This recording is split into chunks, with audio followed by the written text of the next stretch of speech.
ఈశాన్య రాష్ట్రాల్లో భారీ వర్షాలు వరదలు కుదిపేస్తున్నాయి. ఎడతెరిపి లేని వానలతో జనజీవనమంతా కూడా స్తంభించిపోయింది.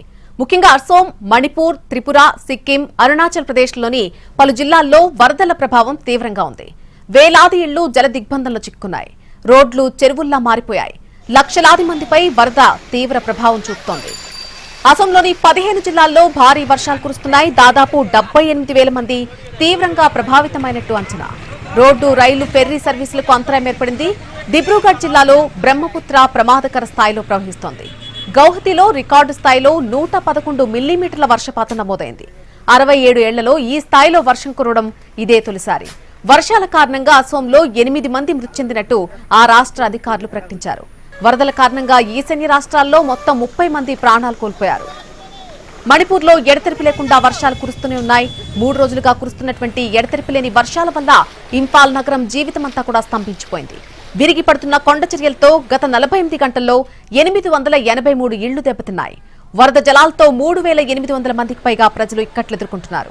తూర్పు ఇంఫాల్ జిల్లాలో వరదల్లో చిక్కుకున్న సుమారు 800 మందిని రక్షించారు.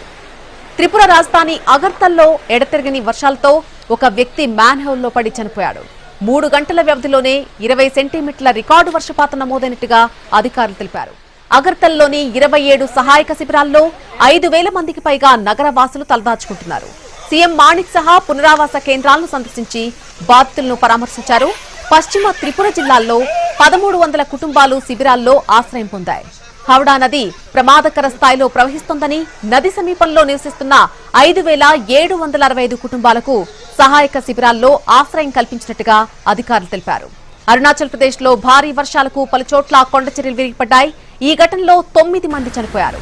సిగిన్ నది ఉప్పొంగి ప్రవహిస్తూ ఉండటం, డజోరిజోలో ఆకస్మిక వరదలు పోటెత్తడంతో గత 2 రోజుల్లోనే దాదాపు 900 ఇళ్లు దెబ్బతిన్నట్టు అంచనా వేస్తున్నారు అధికారులు.